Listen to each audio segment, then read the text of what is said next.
Good morning, everyone. Who else is on?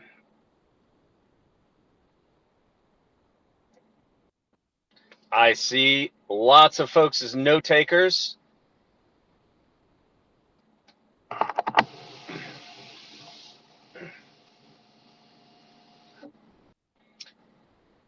Okay. Well, I will stay on for a few more minutes and see if anybody joins. I see Osvaldo's note taker. I see Chris's note taker. Hey, Fatuma, how are you? Shalom, I'm blessed. How are you? Good, good. And I think Aaron just joined. Is that right? Aaron's on, probably cutting grass or directing his crew. So right now it's just the three of us and everybody's note taker. Well, Indeed. I want to talk. I want to talk about FHA loans today. I'm going to go ahead and if more people come on, I'm not going to reverse. So thank you for getting on in time. And if they come on, they can just catch us midstream. Fatuma, are you familiar with FHA loans? Yes. And what do you know about them? Oh, yes, you took the test recently. What do you know about FHA loans? That they are loans that are backed up by the federal government, Yep. and it allows you to have a lower um, down payment, Yep. but you have to have that insurance over it. Um, Correct. Yep. if it's not 20%, and it's for people who have the lower credit, but it allows them to be able to have get a loan while they are, but because they are a higher risk, it allows the bank to be able to give it to them without losing their money Yeah. because they're Perfect. insurance. That's great. Yeah. And I mean, typically a lender really wants your credit score to be 730 or above. The higher, the better on a conventional loan. Um, but on an FHA, it can be as low as 580 or even less. For 580, if you have a 580 score or higher, they'll let you get into that loan with 3.5% down. You can get in with a lower credit score of like even 500. but it requires a 10% down. And of course, you still have to, as you mentioned before, you have to pay the mortgage insurance on that until you get 20% equity. And that's another thing some of our clients don't realize is when they get into a loan for under 20% down payment, they only have to pay that mortgage insurance until they get 20% equity in the house, and they don't realize that in a couple of years they can renegotiate, they can refinance that loan to get rid of the insurance payment on there, which a lot of folks don't realize. So that's something that I learned. I was going to be a loan officer. I started studying for the test. It's much more difficult than the real estate test, but not impossible. But there's a lot more stuff that you have to know. You have to know all that little stuff. All that little stuff that they test us on, or at least through the study program that we rarely use in real life as realtors. Loan officers actually have to know that stuff plus 10 times more, and they have to be very well versed with that.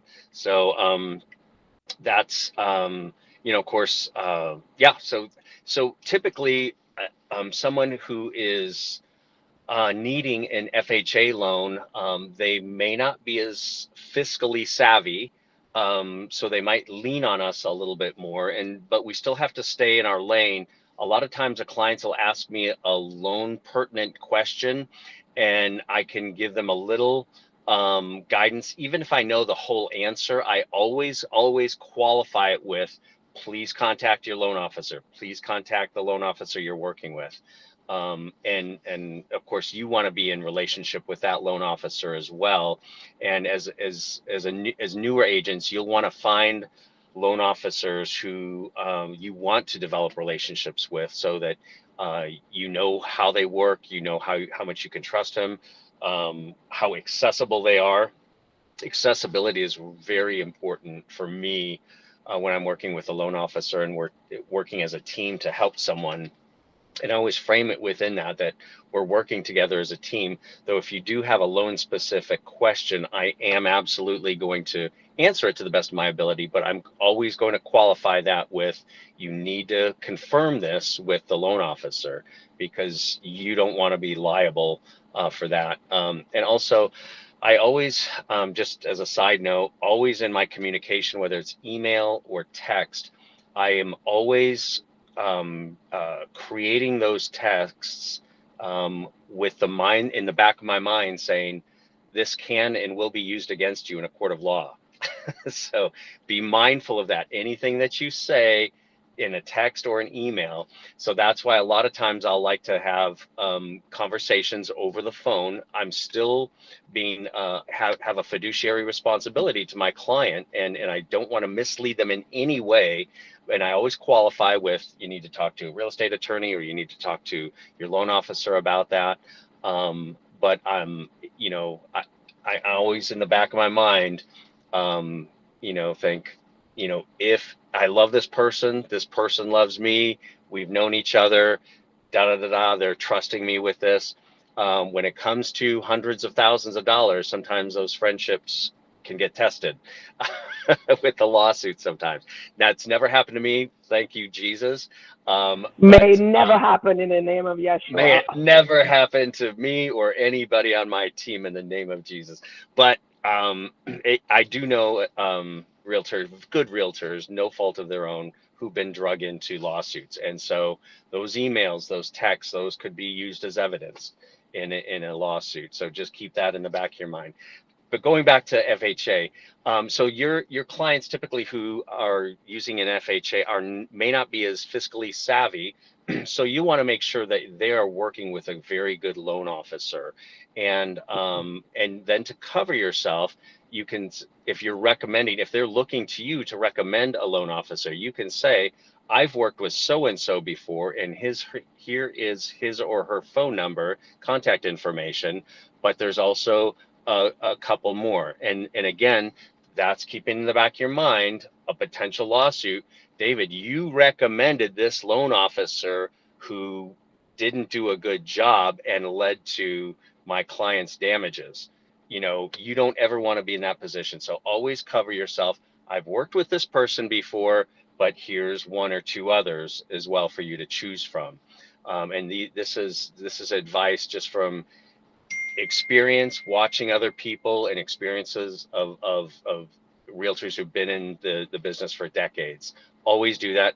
Always cover yourself. No matter how much you think that person loves you and thinks that you hung the moon, you always cover yourself with that in the back of your mind.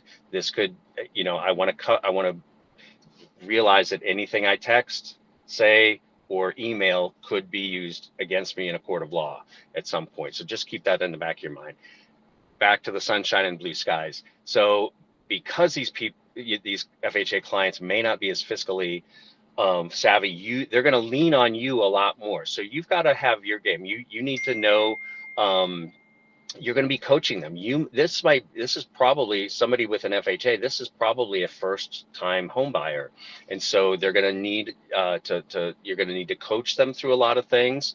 You're going to make sure that if you're not always already doing this, you should, have a roadmap of how the whole transaction is going to look. How's it going to look, after, when we make offers, this is how it's going to look, and this is the timeline of how that's going to happen. Inspection resolutions if necessary, and then in particular with FHA. So when an appraiser goes out, there's a home inspection. This is on a recent transaction that's hopefully closing next week, Monday. In the name of Jesus. We're waiting on a final payoff from the bank, our title company's been asking for 2 weeks, 19 days now, and they still haven't given it, which is crazy. You'd think they'd want to get paid off. Um, uh, so there was, when the offer got accepted, then they set up inspections very quickly to the credit of the buyer, because we wanted as much time to take care of things. This is not a home that was in wonderful condition, but the inspections went tremendously well, better than everybody thought. So that was good. But then when the appraiser came out for the lender, the appraiser's job for an FHA loan is to look for things that do not meet FHA requirements, such as peeling paint, handrails, different things that may need to be remedied in order for that loan to be approved. That with a conventional loan or a cash buyer, those things are all negotiable, right? But with an FHA loan, even if the buyer says, I don't care about that, the lender has to meet FHA guidelines. And so my seller had to go scrape off all the paint chips, and the appraiser was very explicit in his instructions: scrape off the paint chips and then dispose of them properly, right? I'm sure because he's seen paint chips on the ground after fix up job, so to speak.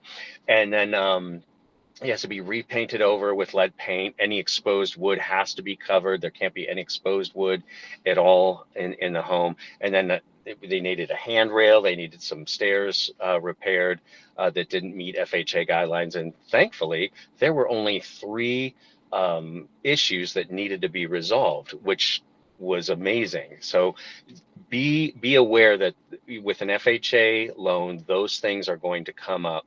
And it's negotiable as to whether the seller takes care of those stipulations or the buyer does, and that's for the realtors to the listing, the seller's agent and the buyer's agent to negotiate.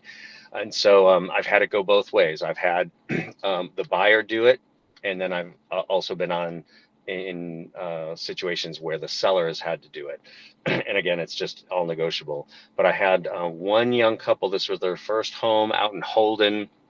They wanted horses, and they had this little old house on a couple of acres, and they had to go out the day before closing, and they had to go and repaint an area that wasn't done properly. And there was a lot of stuff that had to be taken care of. And so knowing that, having had that experience several years ago, I was more proactive. And so I was, did you get the appraisal report back yet? What are the stipulations? And then we negotiated who would take care of what. And then I was on, and in this case, it was my seller that had to take care of it. So I was on my seller. I was making sure that that got taken care of as quickly as possible without being rude, right? You just say, hey, in order for this transaction to go through, these things have to be taken care of. And then the appraiser has to come back out and approve the repairs that have been done. And if the repairs have been done satisfactorily, then we're great. But if they haven't, we're going to need more time to get those things remedied to the satisfaction of the appraiser, because he's the one that brings the report um, back to the lender. So, Chris, Chris, anything you want to add to that?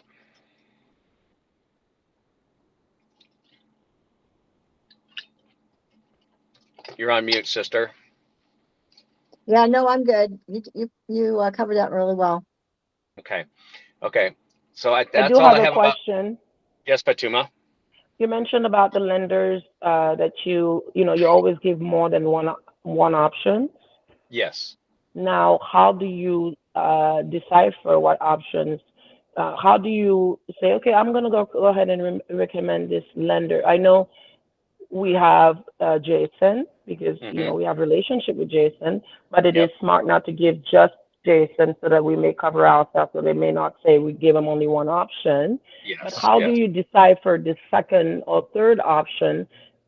Is this people that you have met, or is this people that you who were lenders of clients and you noticed that they did a good job and you were like, okay, maybe these people I will. How do you do it?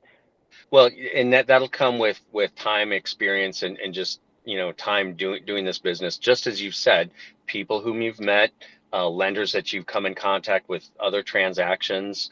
And if you're in a pinch, call me, call Chris, or call somebody who's doing real estate sales, and ask them, hey, do you have a name or two of another lender? I want to recommend Jason. I'm going to say, this is Jason. He's done great work for the agents in our office.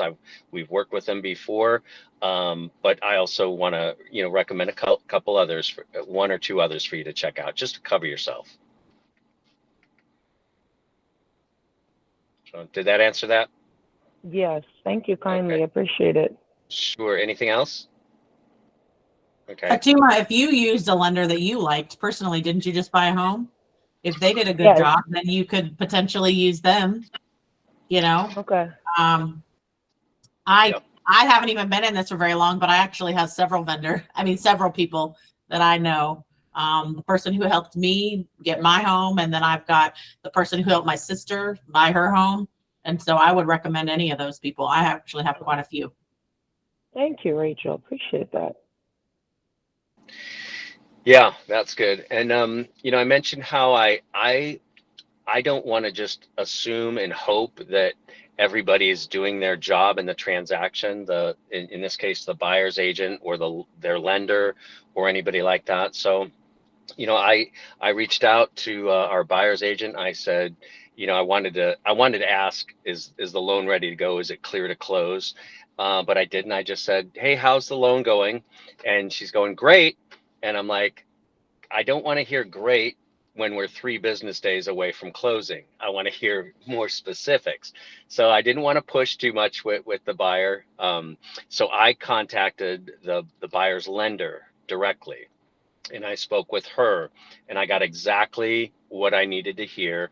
I also talked with Patty, our title company person, and then I also spoke with the other title company who's going to be working with the buyer. I wanted to make sure that I want to make sure title company, everybody's got their ducks in a row. They're waiting on everything, and I confirmed that everybody's all on board.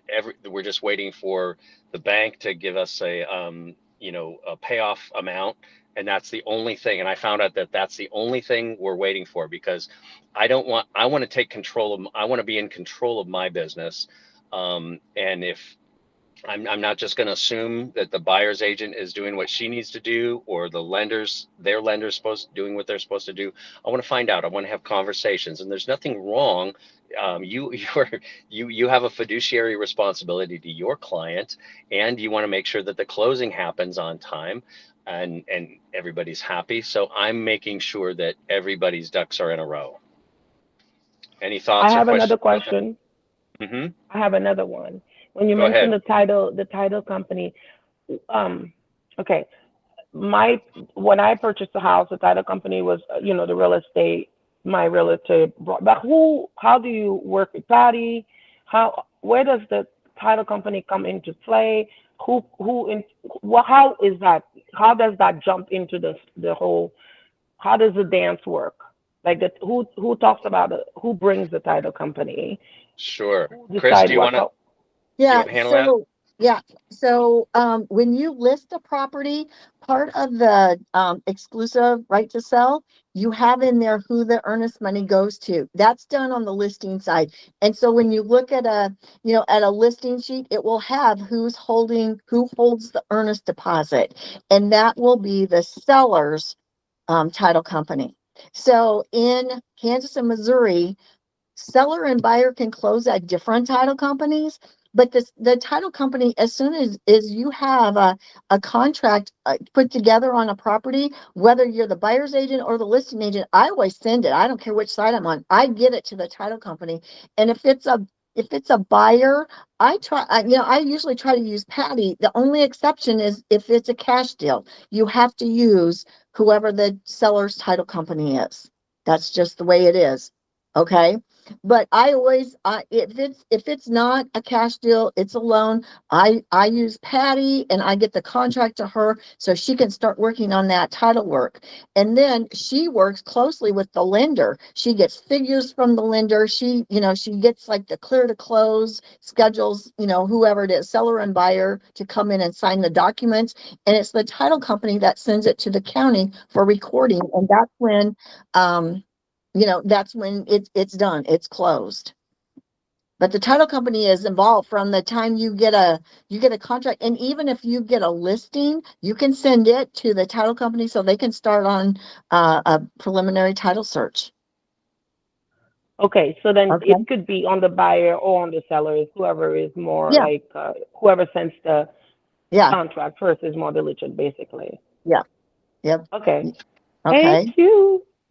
Yes. So I hear Well, you have and some open houses coming up. Atuma? Yes, by the Okay. grace of God, I When? have one on Friday and one on Okay. Sunday. What time is Just Sunday? trying to get it done. So Sunday will be from 1 to 3. It will Okay. be like in Shawnee. Okay. And then no, it will be in Overland. I gotta look Okay. again, but Okay. one in Overland Park, Friday from 5 to 7, Gotcha. and then Sunday from 1 to 3. And Okay. Cool. Janelle's gonna meet me at the Friday one, and then I don't know if he's going to meet me at the Sunday. And then Okay. I will also start doing the board duty starting next Friday, the 24th and the 31st, because I heard also you'll be good because Sharon was telling me that you would sit with people and find out what we know and not know. And I'm a visual learner, and I Right. haven't I been am. able to come to the. I'm going to come in and sit. I'm not going to sit your whole board duty time, but I will sit for an hour and a half and answer any Yes. questions. And I'm going to make you search. I'll have things and I want you to search. I want you to get used to, if somebody calls and they ask a question, you know how to do it. You just get on a computer or on And your I accept phone. the challenge. That's what I Yeah. want. Good. Good. They're going to get it. Thank you so much. Yes. wow, Chris, that's amazing. That's over the top Well, I broker want my agents mentoring. to That's I great. want my agents to be good, and I want them to go out and get listings or get working with some buyers. And you've got to know how to work the MLS. You have to know how to do that. And I'm So Good so job. thankful that you're doing that. I really honor it, and I don't take it for granted because MLS is like another language. So yes, I it thank is. you. It is. It is. Chris, I just have to say that is gold. What Chris is offering you is not offered by most brokerages, and that's over the top. Aaron, I see that hand, sir, a couple of times. You have a question? Yeah, I do. Going back, you were just talking about FHA Uh-huh. and all that stuff. Two questions, and then I'll mute back up again. Just you know, FHA. It doesn't matter. Yes, it is a first-time home buyers thing. but it doesn't mean that you have to only buy it for your first home. It can qualify for Right. any Correct. current real estate transaction as long as you don't have another one going currently. So Correct. that's number one. Number two, anybody have fresh ideas? You know, I can talk to anybody at any time, right? About anything, but I'm just looking for some fresh ideas. Matter of fact, one of my clients I was talking to him last night, and you know, he's like, oh, I don't know, I want to rent. And his renter, one of my ex-customers who fired us because he went with somebody cheaper. That's a whole nother story. But I just told him, I said, dude, he's trying to sell you a flip house. I said, it's not a great house. Why don't you just get in the market? He's like, oh, my credit. Oh, I don't know if I can do it. You know, all this. So just the wheeze and woes of not talking somebody into using an FHA, but just really getting off the pot and moving. I know Jason Abrams talks about it almost weekly, but I just wanted to see if you guys have any fresh ideas. That's it. So Aaron, on FHA, a lot of times people will use FHA, not necessarily first-time home buyers, but you can have a higher income to debt ratio. And sometimes that's somebody has a lot of credit card bills, or they've got a car payment, and FHA is actually the only way that they can buy. And the other sweet thing is it's only 3.5% down compared to, there are some conventional 3%, but you have to have really excellent credit in order to get that. But that's one of the reasons, I've had people that have bought multiple homes that they do FHA just for the simple fact they can get in cheaper. And sometimes that interest rate is less on an FHA than it is a conventional.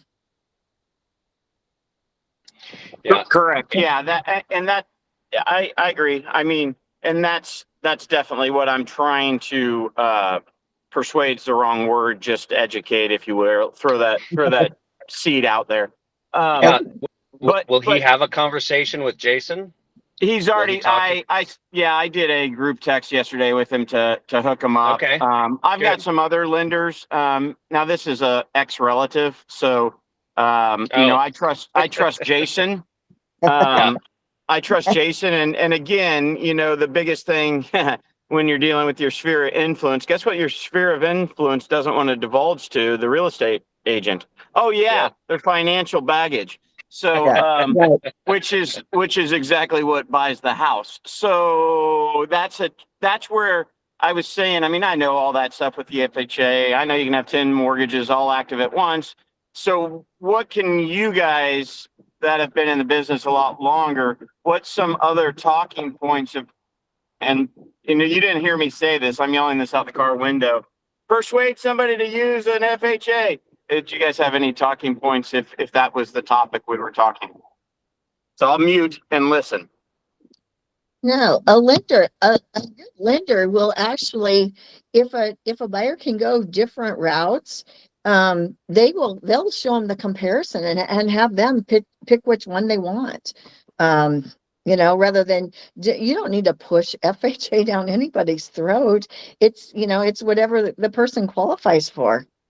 And where they want their payment, how much money they want to put down. And sorry, just to clarify, he was worried about, yes, I'm not pushing, I misphrased that. I'm not trying to push FHA down. I just know that his credit score is probably hovering around 6-ish, maybe a little under, maybe a little over, depending on which agency. His debt to income, maybe. I don't know what it is. He hasn't really given me the exact number, but I think he's just worried. And I prefaced to him, I said, well, wouldn't you like that $50,000 back? And he goes, what do you mean $50,000? I said, well, that's how much you paid in rent the last 2 years to the guy that you just threw out the window. And he's like, oh my God, you're right. And I said, no, I'm not saying that a house wouldn't have cost that much, but it would have been about the same price. And I said, at least the national average at 3.5% interest, 3.5% mortgage rate. I'm not saying that's guaranteed, but at least your property value would have gone up about 3.5% each year. You would have had equity. And if you would have, and he's like, but the mortgage insurance, the PMI. I'm like, dude, you just get it refinanced as soon as you can. I said, talk to Jason and he'll walk you through all that. I said, don't take my word for it. I don't do this every day, but I know that the tools are out there for you. So I'm looking at a different, I'm like Fatuma, I'm a very active learner, right? A visual learner. I like to see it. I've been in so many different circumstances, but I want to hear some of your guys' real life situations where, because again, I'm not pushing the FHA down him, but I'm pretty sure that's where he's at with the credit score he's at, most likely. So, I just want to get him into a house, to be 100% honest. He didn't think he could find a $400,000 house in Southern Johnson County. And guess what he saw the other day? And I was like, I told you, dude, they're all around. I said, Yeah. you just have to be willing to look or let me look for it. But he's scared to move. So what were some more, that's really, if you guys could throw a couple of examples out of how you've talked somebody off the ledge of, I don't want to pay PMI. Well, okay, whoopee-doo, dude. It's not that big a deal. Just any examples like that, and I'll mute and listen and let you guys run with it after this. That's all I have. Thank you. I don't know if there's anything more that I could say than has been said, Yeah. but you mentioned that he's an ex-family member, so and you mentioned that for a reason, I'm guessing, and especially with those dynamics, those relational dynamics, you just got to show your value, show, hey, I can show you a pathway to get into a $400,000 home in South Johnson County. Here is a pathway to do that. And but PMI and all this stuff, and then you just show how much those homes have appreciated in those last 2 years while he's been giving his landlord $50,000, and say, do you think, when you do the math on every variable, all the ones that you can isolate and control for, show him the pathway. And I think that's the only way, you and along with Jason, show him that financial pathway with the numbers, and that's the only thing that you can do. At the end of the day, you can't make the guy do something that he's afraid to do, but you can show him a way there.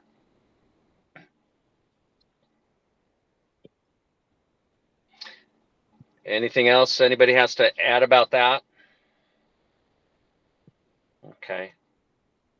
Janelle, Astrid, anything on your minds, ladies, that you want to share or talk about? No, I'm actually just soaking all the information in, so I appreciate that. Okay. I'm just looking forward to coming into the office on Friday to Me do board too. duty and meeting Chris again. I'm Yeah. so excited. Yeah, I am too. I can't wait to test you. Yes, and you know what? I'm going to tell you, I might fail a little bit, but in my defense, it's just, I know that the contracts, like I really want to learn that, where to find Yep. things. So I'm looking forward to learning from you, Chris. Like, it's going to be fantastic. I love it. Yep. So thank you so much for I'm taking excited. your time to hang out with me. So I'm excited too. I really am. Okay. Great. That's great. Great. Well, Chris is going to be holding class on Friday, it sounds like. That's great. So, Chris, we can see your forehead. Is there any way you can bring your camera down so we can see the rest of your beautiful faces? I can see Chris. I can see my there you face. go. Okay. Yeah, I can see my I face. can see your face. All right. Yeah. Now I see your eyes. It's okay. I'm just letting you know the perspective I'm getting And here. I think you Fatuma, need can to you see her adjust whole your- face? I think you need to adjust your there you go. All right. Maybe it's just my I phone was that's. seeing half her face. I guess I was saying it while I was muted, but I was only seeing half your face too. Oh, so it's not just me. Okay. I don't right. know. I Thank can you. see you, Chris. Good. All right. Okay. So that's all we got, I think, on FHA right now. So I'd like to just switch gears a little bit. And going back to what Chris Ward was talking and sharing with us and talking about on Tuesday afternoon, I just love every time I hear him. I appreciate him so much, the excellence that he brings, and just the whole everything, his whole package there.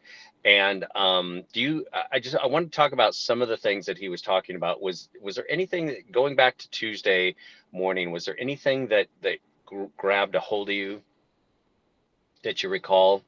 If not, I'll bring up a couple things. I didn't get to stream that meeting, so Okay, that's I fine. didn't see it. Astrid, what do you remember about Chris Ward? Most definitely, actually, was the multiple streams of income. But Mhm. what really stood out was when he mentioned doing a lot of everything and doing nothing. And Yeah, he kind of called me out a little bit. yeah, Not saying I'm doing that right now, but I'm saying you get into the habit of I want to do this, I want to do that, I want to have multiple streams of income, and sometimes you can't be stretched every which way. Like you have to, I guess, narrow down like which stream of income is going to be number one most important, and it's going to produce the most income, hmm, and that you can mentally be able to, I guess, make the income go higher as the years go by. But that's what stood out to me. yeah. That's good. That's good. Have you read Robert Kiyosaki or seen any of his teachings, Astrid? So I read his book a long time ago. And when I mean a long time, it had to be at least 15 years ago. So to That ask me anything that was in that book, I can't tell no, you. no, no, no. That's awesome. That's awesome. But you got the main concepts and you've seen that grid before, right? Yeah, I'm like Rich Dad Poor Dad was Yeah, it was back then and now. Like if anyone's never heard that book, I don't know where they've been. But yeah, I right. understand the concept completely. Yeah, yeah. And one of the things that you mentioned the multiple streams of income, and one of the things Chris mentioned is that, people can do that. They can be involved in multiple businesses, but if they're not focused on them and if they don't have plans to develop them, they're just in a bunch of businesses that may or may not be paying them very much at all, or it might be costing them money. And so somebody can say they have multiple businesses, but you can tell pretty quick if any of them is actually successful or not. And I most everybody I speak to, everybody wants multiple streams of income, but going about doing it and making them successful are two different things. And I like the way that he was talking about that. um, and because that's an aspect of it that it takes you from talking about it, being familiar with it, to actually living it and feeling the benefits and the fruit of it as well. Um, Anything else about what Chris was talking about? Real Is quick, it raining on you? oh, sorry, Aaron. Sorry. I was just saying, is that rain, David? Because it looks Yep. like thunderstorms. Okay, Yeah. that's just that's I'm what I thought. I'm in North Overland Park. Go ahead, Astrid. What were you saying?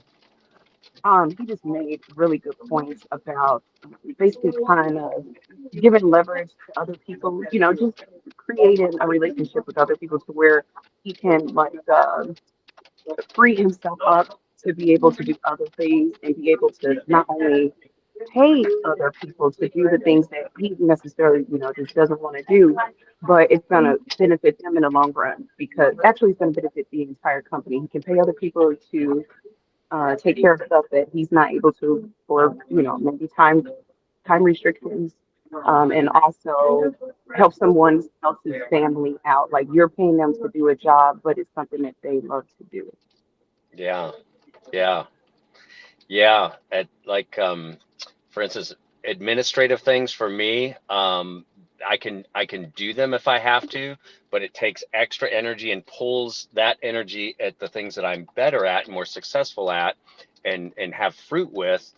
And it takes energy from that in order to do those things. So I am absolutely happy to pay a transaction coordinator for that, and I value people who have administrative capabilities. For instance, Rachel, she is good. She's developed a great protocol, a great system for new agents and helping them to navigate through the case score, and just all the things that are necessary to get you onboarded. I've been a part of so many companies and businesses that don't have a very good onboarding process.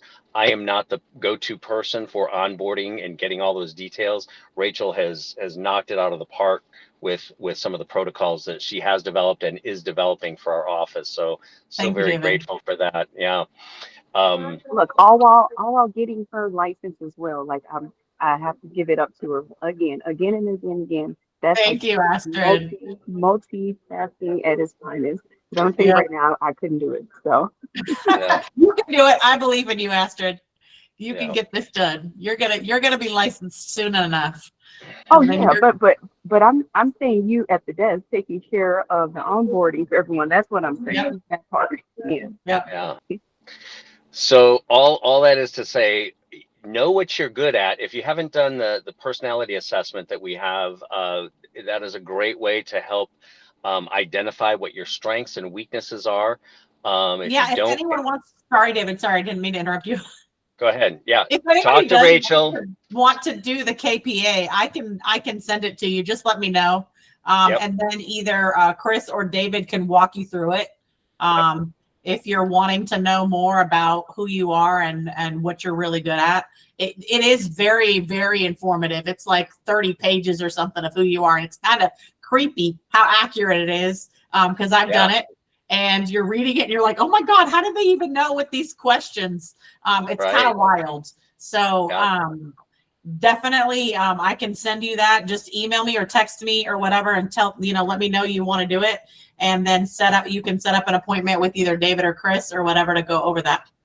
Yeah. So I was trained at a graduate level for all types of personality assessments, and they're uncanny at how it really can help you. The DISC, the Myers-Briggs, the Minnesota multiphasic inventory, all of those things are really good at identifying strengths and weaknesses. And it really is uncanny about how it can really identify. So that goes towards business building in the sense that, okay, if I know I'm good at these things and excel perhaps in some things, those are my money makers, right? I am not good. I'm a low C on the DISC. I don't do administrative stuff that well. It brings up anxiety. Rachel's like, oh, you just do this and this. And I'm like, that pulls my whole mental focus away into doing this task that she's right. It's just this and this. But then I'm pulled away from what the juggling act that's already going in my mind about nurturing this person, I've got this person here, this person there, and it pulls me away from that. So it's just like, it's almost anxiety provoking to even think about learning a new administrative task. And so I'm happy. I love people who are good at administrative stuff. And I'm like, I'll take you out to lunch. Here's a gift card, whatever, to do this. And so, because it takes a lot off my plate. So I say all that. If you haven't done the KPA yet, do that. It's free. It's accessible to you. We'll go over it with you, and it will help you identify those areas that are your potential money makers and those things that you might need to leverage the skills and gifts and talents of other people to help you build your business. Fatumi, you had your hand raised. I want to honor Rachel because if it wasn't for her, my This is the card would have Rachel show. never would have been. She ordered them for me when I was having a real hard time doing it on my own, and so I'm very thankful to you. I'm sad that I didn't see Chris Ward. I saw him that first time before, and when you told his story while he wasn't there, before you said his name at the absolute end, his wife and him, the story about, and I want to say that it has really blessed me to be like, I cannot afford to have any limiting beliefs. Like, I really cannot. And if there are, I need to go ahead and fight them because he is, I guess, for the lack of a better word, he's not looking like the fire he has gone through. He's not even smelling like the smoke thereof. Right. And so it's a beautiful thing to see. And I am just so thankful. And he poured a lot into us. When he did come, I did do his test, but I would love to do the KPA. I'm just saying it right now. I would like to do it. Good. Well, Rachel so can thank get you that for to all you. of that. It's really blessing me. So I appreciate you guys. Yeah. Awesome. Love that. Well, I'm glad you brought up this. My next transition to the last thing we'll talk about this morning is the limiting beliefs. And he talked about that again. And I love that. That's kind of, for me, that's where I believe the glass ceiling is for all of us, right? Our self-imposed glass ceiling, where it's like, how come I seem to be bumping my head. I know I have gifts. I know I have potential. I know I have a calling. I know I want to build a legacy, not just for me, for other people, but I keep running into this this glass ceiling, and I can't seem to, I'm having trouble breaking through it. And it's those things that we have consciously and more importantly unconsciously, those limits that we've set upon ourselves. For some reason, at some point in our lives, we determined that we only deserve to go so far in life, right? Where we believed lies about ourselves, that they've been spoken to us. We've incorporated them into the core of our being. And we're like, and we'd never say it necessarily, but we believe it subconsciously, is that I only deserve a certain level of success, right? And that's why we need to expose ourselves to other people who challenge us and equip us to go beyond, to challenge those self-limiting beliefs, and then to realize and to do some, not in a pathological way, because we can become so self-absorbed and that we become, we're always thinking about, our trauma and what have you, and our victimhood. I'm not talking about that. I'm saying an honest assessment of, why do I believe these things? Why does this conversation stir up anxiety within me? Why does, when somebody do this, it makes me feel like this? Or why, when I start thinking about this, does it provoke, it make me nervous or anxious, or causes stress? Why is that? Why does that do that? And do some self-analysis. John Chisholm does that a great job of talking about that in his book.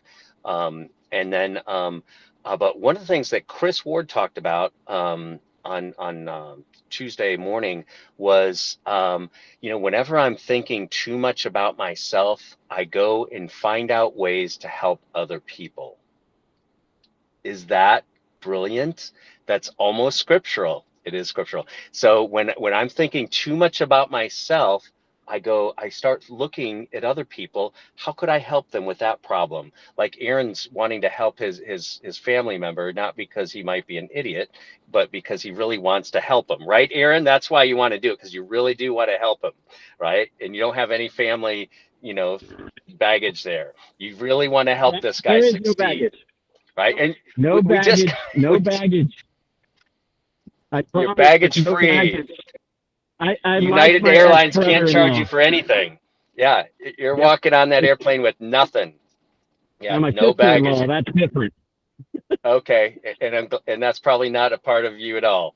Anyway, so yeah, so we just have to be honest. Oh wow, he just left. All right, brother. You probably disconnected. But yeah, we just have to be honest with ourselves and say, okay, where's this coming from?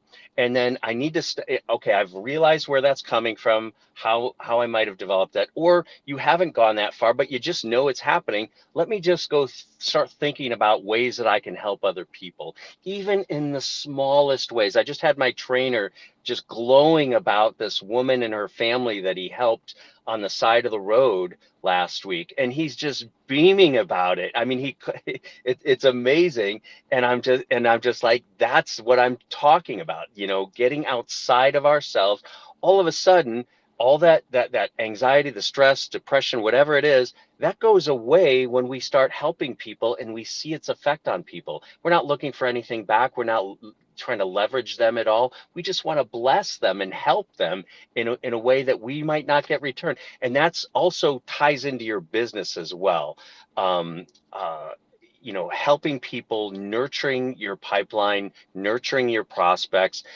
Just go out and do something. One of the things I tell the people I'm coaching with in another business that I do is, like, call people, and I don't want you to say anything about the business, nothing. Just ask how they're doing, ask how you can pray for them, what things might they be going through that you might be able to help, or put them in touch with somebody who could help them with an issue. That way they're looking at you as a resource, and you're not just coming off with commission breath, if you know what I mean. Oh, my realtor's contacting me because they want me to think about them if I want to buy or sell a home, right? I mean, you can't get away with some of that, but you can be known. Yes, I am, but I'm also a person who just genuinely wants to help, and see how that can change your whole mindset about your business. That is a business building activity. If you want to cross that off your list, just by helping somebody without expecting anything else in return. Anything else before we close up today?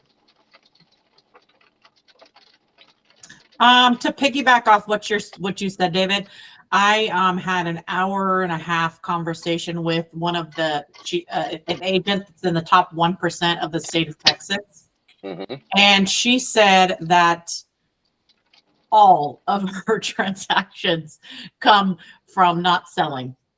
All of them come from just having relationships with people, and then she does an incredible job with them when they do, and they ask, what are you doing or whatever, and they somehow find out she's a real estate agent, and then she gets referral after referral after referral after referral after referral, and they just keep coming. Another thing that she told me that was huge is get educated. You have to educate yourself. She said that she is extremely knowledgeable in contracts. She's incredibly knowledgeable about different types of loans. She has educated herself on how to help people fix their credit and all these kind of things. And because she is so knowledgeable, people seek her out. And she has saved people thousands and thousands of dollars over the years, because they were potentially going to make a huge mistake, and she told them not to do something, and so they didn't, because they trusted her, and then they'll come back to her again and again and again.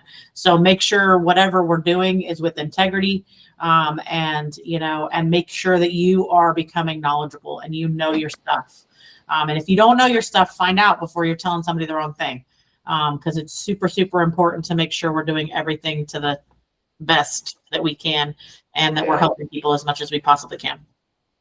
That's perfect. That's a great way to close this out. And if you have that kind of mindset that Rachel was just expressing, if you have that kind of mindset, you're gonna stop getting you're getting rid of that poverty mindset, right? Of I've got to get, if I could just get one transaction. I've been there. I've been a new agent, looking for I'll do anything for one transaction. Just give me one transaction, right?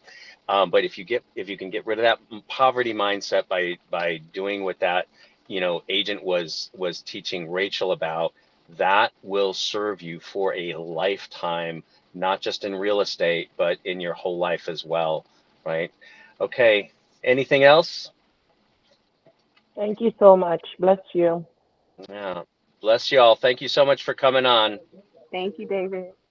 Take care. Bye, guys.